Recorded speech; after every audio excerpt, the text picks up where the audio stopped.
فرمایا کہ اس کے حضور استغفار کرو، وہ آسمان سے بارشیں نازل کرے گا، تمہیں بیٹے بھی دے گا، تمہیں مال بھی دے گا، لہلہاتے باغ بھی ہوں گے، چلتی نہریں بھی ہوں گی، معیشت کا پہیہ چل جائے گا اگر تم اللہ سے ڈرنے والے بن جاؤ گے۔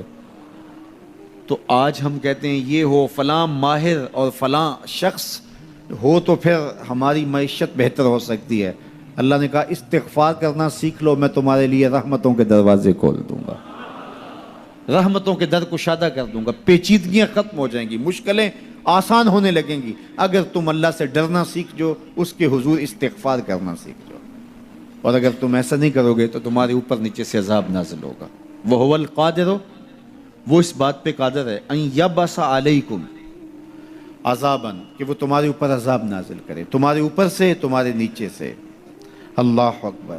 اوپر کا عذاب کیا ہے کہ آسمان سے پتھر برسیں، نیچے کا عذاب کیا ہے زلزلے آئیں، یا پھر زمین فصل دینا چھوڑ جائے، زمین بنجر ہو جائے، یہ نیچے کا عذاب ہے۔ حضرت عبداللہ ابن عباس رضی اللہ تعالیٰ عنہ فرماتے ہیں اوپر کا عذاب یہ ہے تمہارے حکمران نااہل ہوں، اور نیچے کا عذاب یہ ہے تمہاری اولادیں نافرمان ہو جائیں۔ یہ اوپر اور نیچے کا عذاب ہے جس میں تمہیں مبتلا کر دیا جاتا ہے۔ یہ کب ہوتا ہے؟ جب تم اللہ کے حکموں کے نافرمان ہو جاؤ۔ جب چند لوگ اللہ کے نافرمان ہو جاتے ہیں تو پھر ان چند لوگوں کو انفرادی اذیتوں میں اور مشکلات اور پیچیدگیوں میں مبتلا کیا جاتا ہے۔ لیکن جب کوئی قوم من حیث المجموع اللہ کے حکموں کو توڑتی ہے اور اس کے حکام سے روح گردانی کرتی ہے تو پھر پوری قوم کو مشقتوں میں، اذیتوں میں، تکلیفوں میں مبتلا کر دیا جاتا ہے۔ اس کا علاج کیا بتایا؟ استغفار۔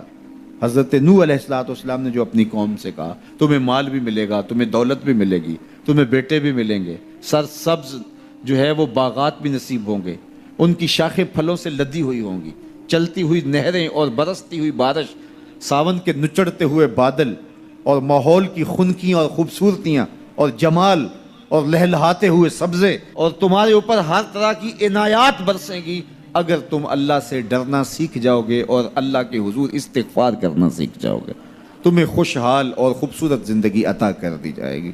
اللہ اکبر۔ لیکن اگر تم ایسا نہیں کرو گے تو تمہاری معیشت تنگ کر دی جائے گی۔ استغفار کریں، تقوی کے خوگر ہو جائیں، شکر کرنے کی عادت ڈالیں۔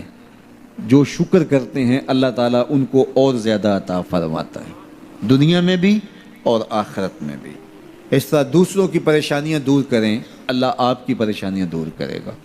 بانٹنے کا مزاج پیدا کریں، آپ کے پاس جو بھی ہے بانٹ دیں، علم ہے تو بانٹیں، خوشیاں ہیں تو بانٹیں، آپ کے پاس دولت ہے تو لوگوں کے دکھ اس دولت سے دور کرنے کی کوشش کریں۔ جب آپ بانٹنا شروع کر دیں گے تو آپ کا رب آپ کو عطا کرنا شروع کر دے گا۔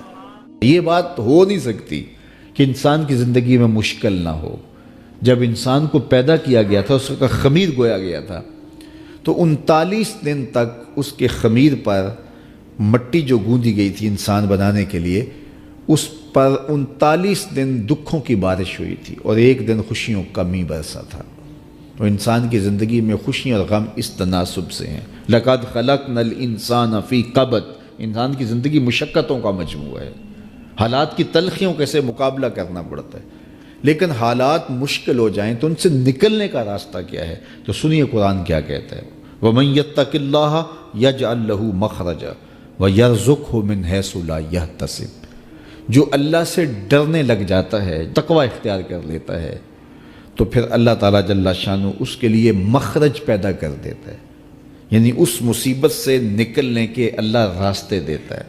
یہ اس شخص کا مقصوم ہے جو اللہ سے ڈرتا ہے۔ اس پر مشکلات اس پہ بھی آتی ہیں، یہ نہیں کہ اس پہ مشکلات نہیں آتی، زندگی کی مشکلات کا وہ بھی شکار ہوتا ہے، لیکن جو ہی مشکلات آتی ہیں ان مشکلات سے نکلنے کا اللہ اسے راستہ بھی عطا کر دیتا ہے۔ اور دوسری بات، وَيَرْزُقْهُ مِنْ حَيْثُ لَا يَحْتَسِبُ، اللہ اس کو وہاں سے رزق دیتا ہے جہاں سے اسے گمان بھی نہیں ہوتا، وہاں سے رزق دے دیتا ہے۔ بندہ تو یہ کہتا نا کہ مجھے یہاں سے ملے گا، یہاں سے، ایک بندے کی منصوبہ بندی ہے، لیکن جو اللہ سے ڈرنے والا ہوگا اللہ اس کو وہاں سے رزق دے گا جہاں اسے گمان بھی نہیں ہوگا، خیال بھی نہیں ہوگا کہ یہ راستہ بھی حصول رزق کا ہو سکتا ہے۔ تو یہ میرے رب کا وعدہ ہے اور میرے رب کے وعدے سچے ہیں۔ تو جب تم اللہ سے ڈرنے لگو گے تو یہ تخت و تاج، یہ دنیا کی عزتیں، یہ تمہارے قدموں میں ہوں گی۔ اس سے ڈرنے کا نتیجہ ہے جو تمہارا رب تمہیں عطا فرمائے گا۔ حضرت عمر رضی اللہ تعالیٰ عنہ کی خدمت میں ایک شخص آیا، اس نے کہا میرے ہاں اولاد نہیں ہے، تو آپ نے کہا استغفار پڑھا کرو۔ ایک دوسرا شخص آیا کہ صاحب بارشیں نہیں ہوتی، فرمایا استغفار پڑھا کرو۔ تیسرا شخص حاضر خدمت ہوا اور کہا کہ ہمارے ہاں قحط کا عالم ہے، فرمایا کہ استغفار پڑھا کرو۔ تو کوئی پاس بیٹھا تھا، اس کے اٹھ کے جانے کے بعد کہا کہ مختلف لوگ مختلف سوال لے کر آئے اور آپ نے ایک ہی جواب دیا کہ استغفار پڑھا کرو۔ تو کہا میں نے اپنے طرف سے تھوڑا دیا، یہ تو میرے رب کا فرمان ہے۔ کہا وہ کیسے؟ کہا سورہ نوح پڑھو، فَقُلْتُ اسْتَغْفِرُوا رَبَّكُمْ۔ حضرت نوح علیہ السلام نے اپنی قوم سے کہا کہ اپنے رب کے حضور استغفار کیا کرو، اِنَّهُ كَانَ غَفَّارًا۔ اس کا نتیجہ کیا ہے؟ جب تم استغفار کرو گے تو وہ تمہارے گناہ بخش دے گا۔ ایک تو فائدہ اس کا یہ ہوگا، وَيُرْسِلِ السَّمَاءَ عَلَيْكُمْ مِدْرَارًا، آسمان سے موسلا دار بارشیں بھی برسیں گی، وَيُمْدِدْكُمْ بِأَمْوَالٍ وَبَنِينَ، اور اللہ تمہیں استغفار کی برکت سے مالا مال بھی کر دے گا، وَبَنِينَ، اور تمہیں بیٹے بھی عطا کرے گا، وَيَجْعَلْ لَكُمْ جَنَّاتٍ وَيَجْعَلْ لَكُمْ أَنْهَارًا، تمہیں باغ بھی عطا کرے گا اور تمہیں چلتی ہوئی نہریں بھی عطا فرمائے گا۔ آج میں سمجھتا ہوں کہ پاکستانی قوم کو اجتماعی استغفار کی ضرورت ہے۔ آپ کے دریاؤں کا پانی سوکھ گیا، استغفار کریں گے اللہ تعالیٰ ان کو پانیوں سے مالا مال کر دے گا، بارشیں ہوں گی، قحط سالیاں دور ہوں گی، بے اولادوں کو استغفار سے اولاد نصیب ہوگی، اور معیشت کی بہتری جو ہے وہ استغفار کے ذریعے سے ہوتی ہے۔ تو یہ 5 چیزیں بیان فرمائیں، تو استغفار سے خوشحال زندگی کا تصور ابھرتا ہے۔